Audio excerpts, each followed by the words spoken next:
Saya kira tidak ada lagi nilainya. Kalau sekedar gerakan politik untuk menyingkirkan Jokowi tapi kemudian mengakui kecurangan, saya kira sama tidak bermoralnya ya. Apa yang harus direkonsiliasikan? Biasa dalam kompetisi politik. Dalam kompetisi politik itu adalah kalau yang menang ya sudah memerintah, yang kalah menjadi oposisi. Itu kan yang benar. Kok tiba-tiba kita seperti berkelahi? Ya tapi kalau menangnya curang ya susah juga memang. Pasti ada luka ya. Kalau menangnya curang itu persoalannya.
Assalamualaikum warahmatullahi wabarakatuh. Sobat RH sekalian, jumpa lagi kita di channel yang keren ini. Keren Cadas. Ya, Sobat RH sekalian, saya terpaksa harus bilang kasihan Anies Baswedan. Kelihatannya dia ditinggalkan oleh semua partai pendukungnya, atau sebaliknya menikmati komunikasi dengan Prabowo. We don't know exactly. Dan ini misalnya undang Prabowo, PKS bakal gelar karpet merah di acara halal bihalal besok. Luar biasa ya. Saya kira tidak ada lagi nilainya. Kalau sekedar gerakan politik untuk menyingkirkan Jokowi tapi kemudian mengakui kecurangan, saya kira sama tidak bermoralnya ya. Kemudian Surya Paloh mengaku merenung lama sebelum putuskan dukung Prabowo Gibran. Nah ini saya bikin saya ngakak ini pernyataan seperti ini. Kenapa bikin saya ngakak? Artinya Surya Paloh nggak mikirin sama sekali tidak mikirin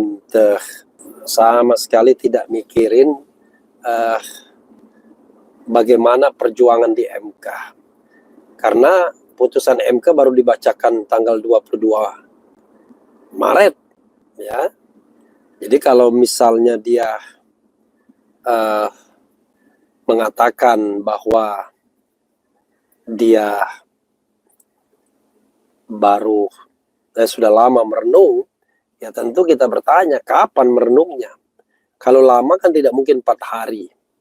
Artinya sama sekali dia tidak mendukung permohonan tersebut. Dan terlihat memang ya tidak ada upaya untuk mendukung itu.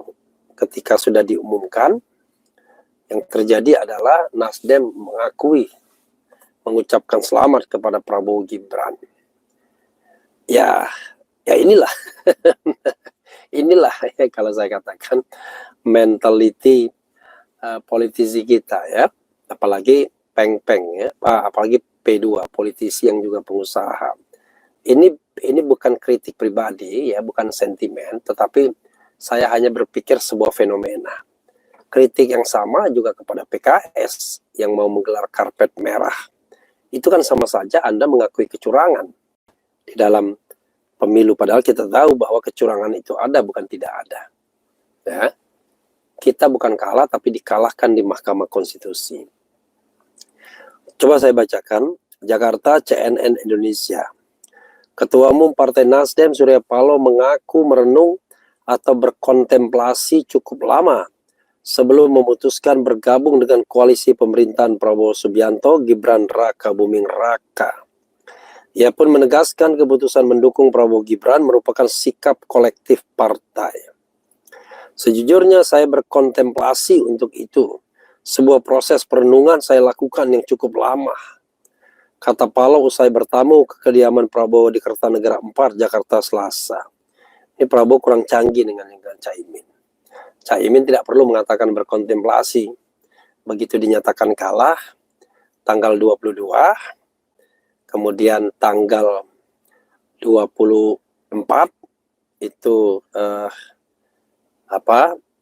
penetapan Prabowo Subianto sebagai presiden terpilih, langsung dia terima kunjungan Prabowo Subianto. Dan Paloh menjelaskan sudah lama mengenal Prabowo ya, dan itu saya sudah tahu ya. Menurutnya membangun pemerintahan perlu satu semangat. Kok yang dibangun pemerintahan? Beroposisi bisa setiap saat. How come?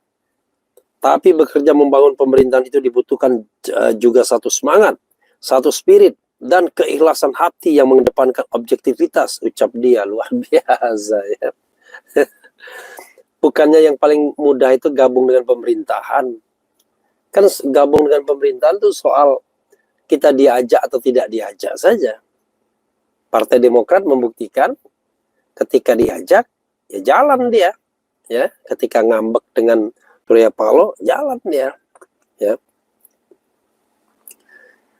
Di Pilpres 2024, Nasdem bersama PKS dan PKB mendukung Anies Baswedan Muhaimin Iskandar lewat koalisi perubahan. Namun pasangan ini kalah. Jadi yang namanya platform perubahan itu ya Anies Baswedan saja. Pribadi dia. Tidak diinternalisasi Nasdem, tidak juga diinternalisasi oleh Caimin, ya sekedar slogan. Ya kan, sekedar slogan ya.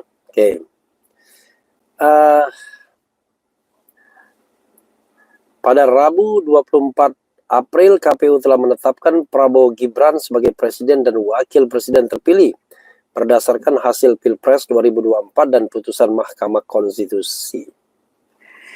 Ya, ini ada juga berita akan menggelar karpet merah. Ya.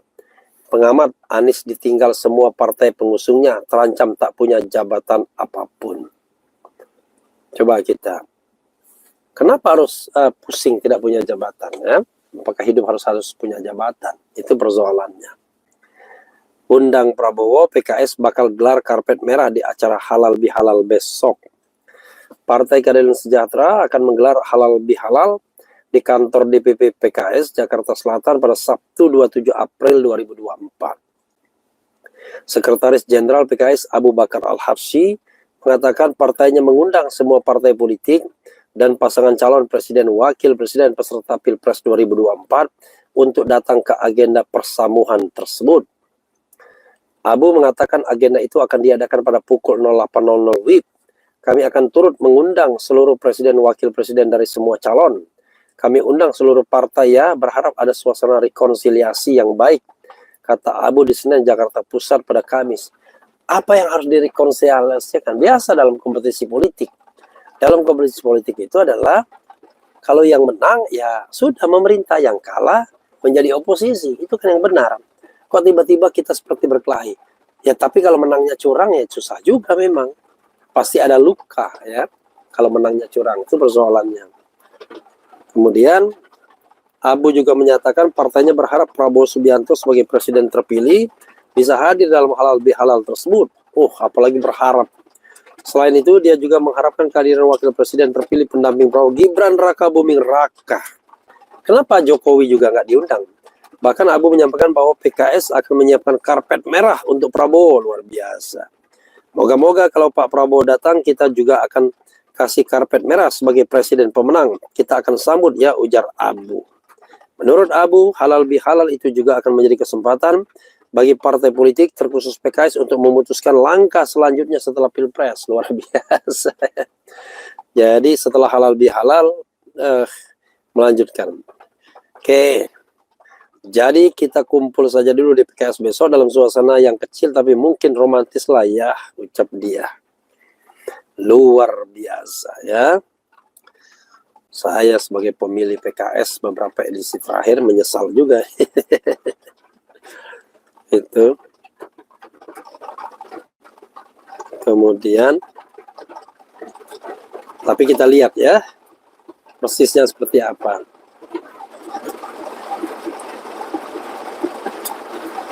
Wah, hujan.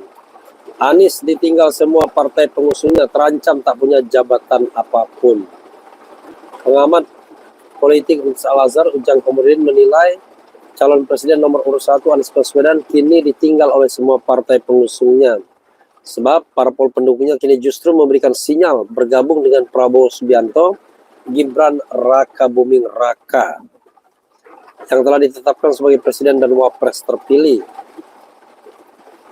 Anies ditinggalkan oleh partai pengusungnya, oleh Nasdem, ditinggalkan oleh PKB, juga oleh PKS, sama ditinggalkan, kata Ujang. Ujang mengatakan ketika ditinggalkan menjadi oposisi seorang diri, Anies bisa dipastikan tak akan memiliki jabatan apapun dalam beberapa waktu ke depan. Hal ini berdampak pada elektabilitas Anies sebagai seorang tokoh politik nasional. Tidak punya jabatan di pemerintahan, tidak punya jabatan di parpol, maka sulit bagi Anies untuk bisa eksis ke depan, kata tuturnya. Sebab pada kenyataannya Ujang menyebut para kontestan pemilihan presiden 2024 adalah orang-orang yang sebelumnya dikenal karena jabatannya. Politik di Indonesia, kata Ujang, masih berfokus pada kebijakan dan jabatan yang diemban oleh para kontestan. Ya, oke. Kita luar biasa ya. Kita coba bacakan komentar sobat RH sekalian. Saya mau datang ke kemah itu ya.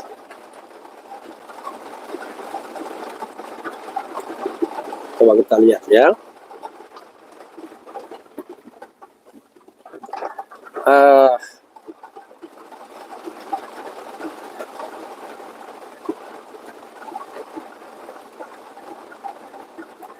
Jokowi 10 tahun obrak-abrik Indonesia, kejahatannya tidak tersentuh dengan angkat anaknya jadi wakil.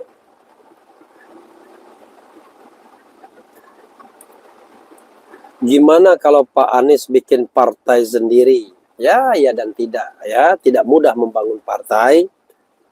Ya, PAN bertahan dengan Zulkifli Hasan dengan pragmatismenya.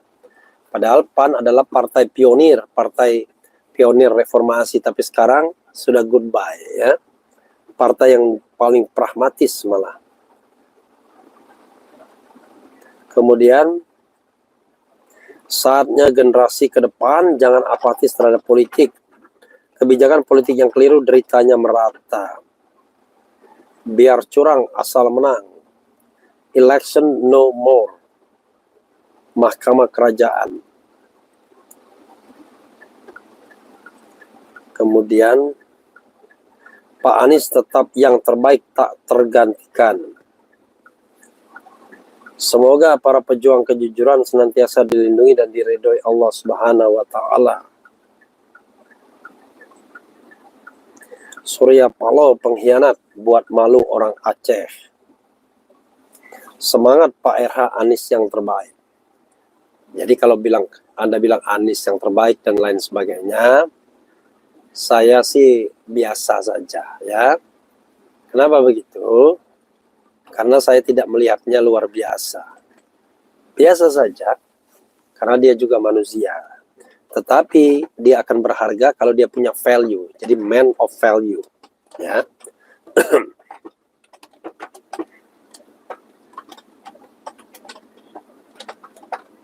Padahal SP, kata Bapak Anies, yang membuka pintu perubahan. Sekarang pintunya bagaimana? Sudah ditutup kembali. Pembuka pintunya sudah menutup pintu. Aku masih berkabung, wah berkabung. Ya. Justru Anda harus bahagia karena Anda berbeda dengan yang lainnya. Kan begitu. Kardus Surya Paloh. Memang zamannya orang benar pasti dikucilkan dan orang curang pasti disendra medis. Pak Anies terbaik. Kemudian jadi nanti kalau ada yang begitu-begitu lagi, saya tidak akan tolerir ya. Unhide lupa. Jadi kalau ada yang aneh-aneh, kita akan ini kan ya. sorry maaf, saya terhapus ya. Fau Fajar. Oh, terhapus siapa itu? Nggak jelas ya. Oke. Jadi yang aneh-aneh kayak Nini The Cock dan lain sebagainya, saya akan hilangkan saja karena kita tidak punya waktu untuk mewakili suara perubahan, kejujuran, suara kelurusan ya. Banyak orang yang munafik. Semoga Pak Anies tetap pada komitmennya perubahan. Semoga Pak Anies bukan tidak mungkin akan berkiprah di tingkat internasional dan disegani di tingkat dunia walaupun ditinggal. Ya, insya Allah mudah-mudahan. Ya, insya Allah mudah-mudahan. Itu yang harus kita pahami. Ya, sobat sekalian, itu saja ya. Ya, wassalamualaikum warahmatullahi wabarakatuh.